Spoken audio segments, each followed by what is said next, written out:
के लिए योग, बहनों के लिए, बेटियों के लिए योग। हर युवती की इच्छा रहती है उसके चेहरे पर लालिमा रहे, उसका तन सधा हुआ हो। माताओं में, बहनों में शरीर को लेकर के पुरुषों से भी ज्यादा जागरूकता। किसको नहीं चाहिए आकर्षक व्यक्तित्व? और ये दुनिया तो सब इस तन ही की दीवानी है।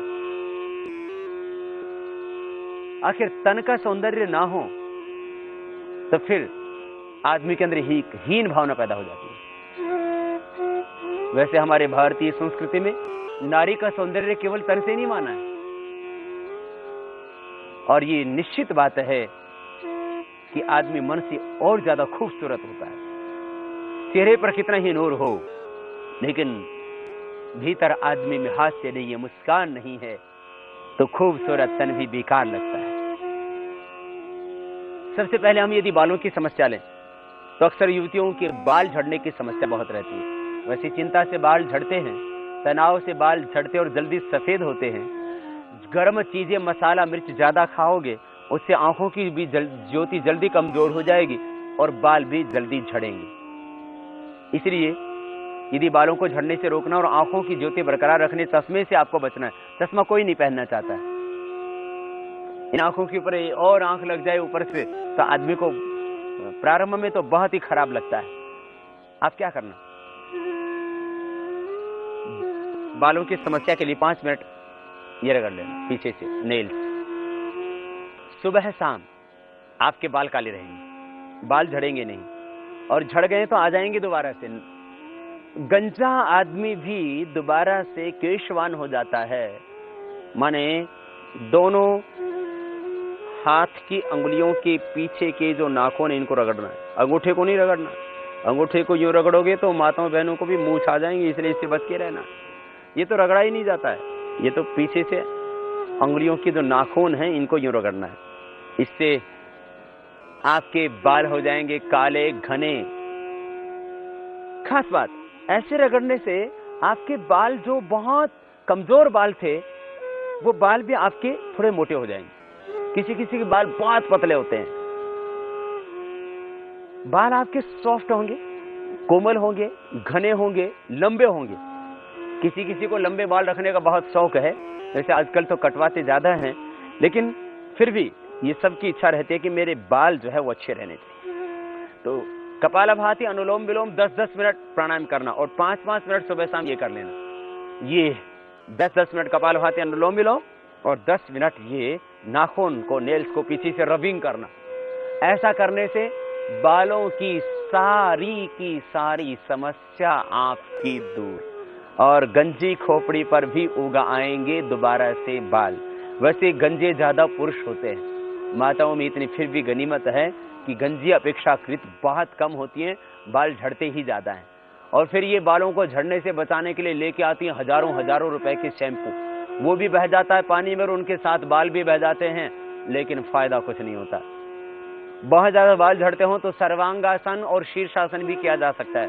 पीरियड के दौरान बेटियों को, युवतियों को सर्वांगासन, हलासन नहीं करने चाहिए और बाह्य प्राणायाम नहीं करना चाहिए। बाकी सारे प्राणायाम, सूक्ष्म व्यायाम और 7 आसनों का जो पैकेज है, 7 आसन, 7 प्राणायाम और 7 सूक्ष्म व्यायाम, ये माताएं बहनों के लिए भी वही पैकेज होगा। लेकिन इसमें खास ये होगा कि माताओं बहनों को, युवतियों को कुछ योग में सावधानियां रखनी है।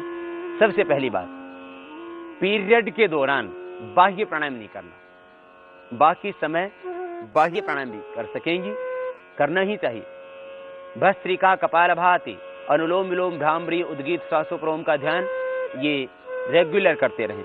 लेकिन बाह्य प्राणायाम 3 या 5 दिन जो पीरियड का टाइम होता है, मंथली का जो समय होता है, महीने का समय होता है, माहवारी का, उस समय बाह्य प्राणायाम न करें।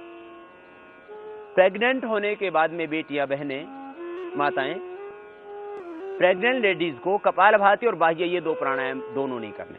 बाकी भस्त्रिका, अनुलोम विलोम, भ्रामरी, उद्गीत, श्वासोपर ओम का ध्यान, गर्भवती माताओं के लिए हमने विशेष प्राणायाम योगाभ्यास का प्रोग्राम ही बनाया हुआ है, उनको करना ही चाहिए। खास बात, जिनको कमर में दर्द है उनको आगे नहीं झुकना, जिनको हर्निया उनको पीछे नहीं झुकना, जिनको हार्ट IBP की प्रॉब्लम उनको प्राणायाम योगाभ्यास जोर से नहीं करना। ये इतनी सावधानियां रखना। प्राणायाम योगाभ्यास सुबह खाली पेट ही करना, शाम को करना हो तो दोपहर के खाने के 5 घंटे बाद करना। बस ये ध्यान रखना। आपको अब हम बता रहे हैं कुछ घरेलू प्राकृतिक उपचार। आपकी सेहत आपके हाथों में है, आप जैसा चाहें अपने तन को संवार के रख सकते हैं। बालों की समस्या के लिए आपको हमने बताया ये नेल रगड़ने वाला प्रयोग। अब इसके बाद आपको तेल लगाना है तो कौन सा लगाएं? हमारे यहां पर भारत में सदियों से नारियल का तेल, सरसों का तेल बालों में लगाते आए। सबसे अच्छा तेल है सरसों का तेल बालों में लगाने के लिए, नारियल का तेल उसके बाद में।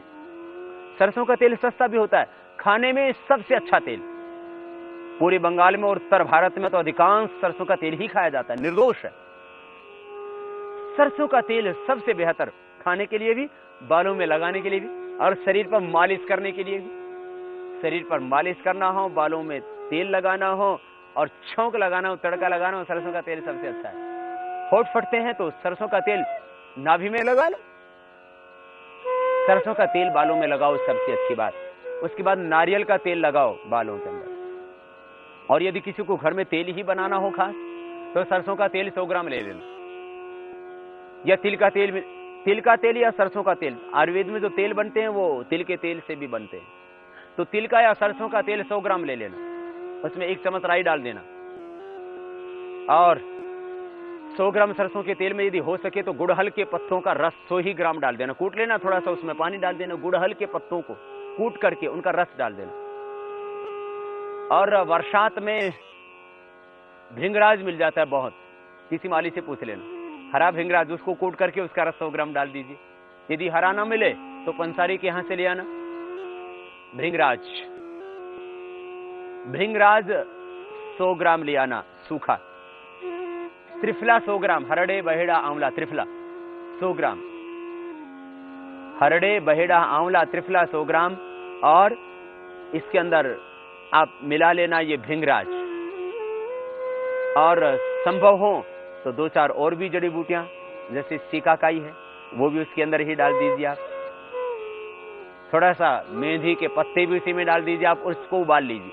ये 100 ग्राम 4-5 चीजें जो आपको सुलभ हो जाए वो उसके अंदर डाल देना तेल के अंदर।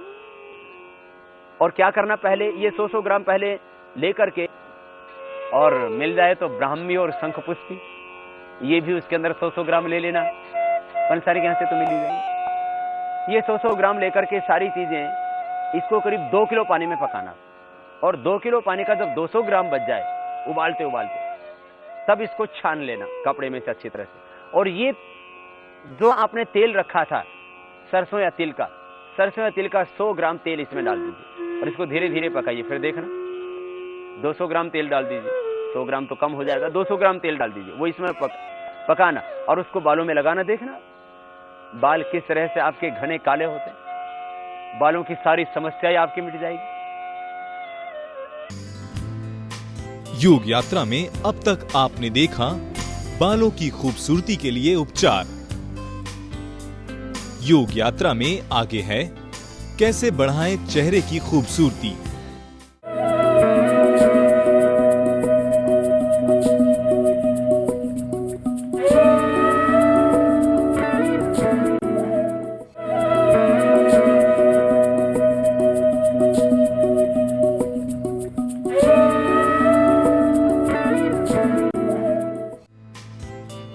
योग यात्रा में अब तक आपने देखा आयुर्वेद से कैसे रखें काले घने बाल।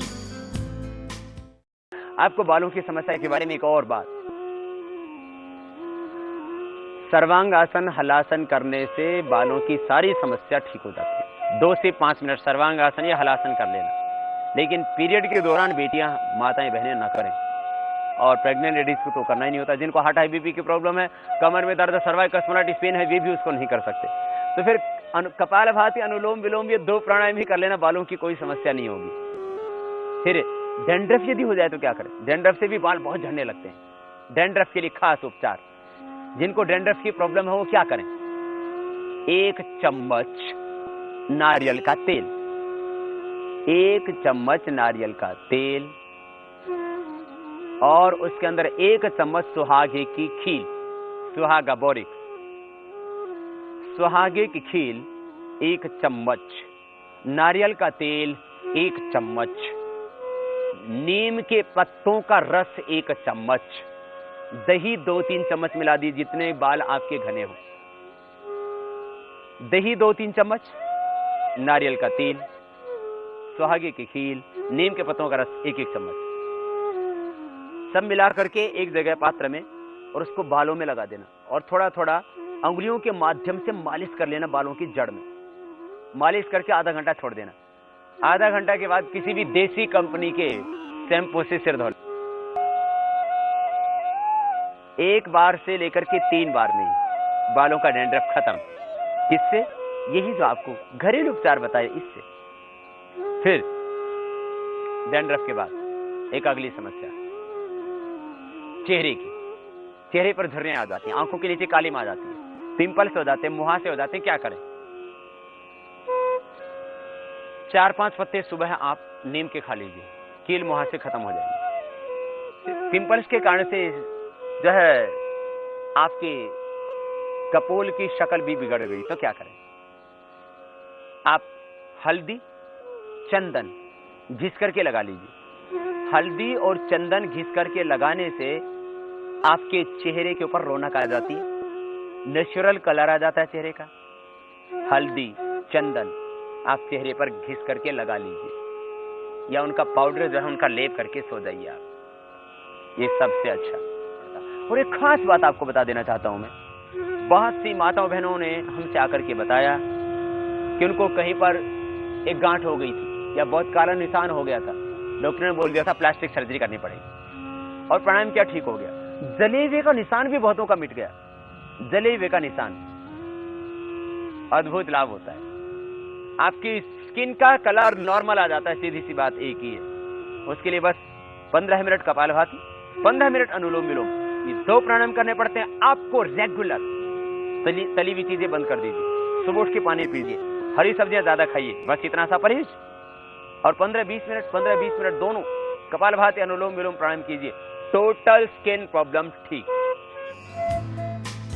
योग यात्रा में अब तक आपने देखा झुर्रियों की समस्याओं के लिए उपचार। योग यात्रा में आगे है योग गुरु के समाधान।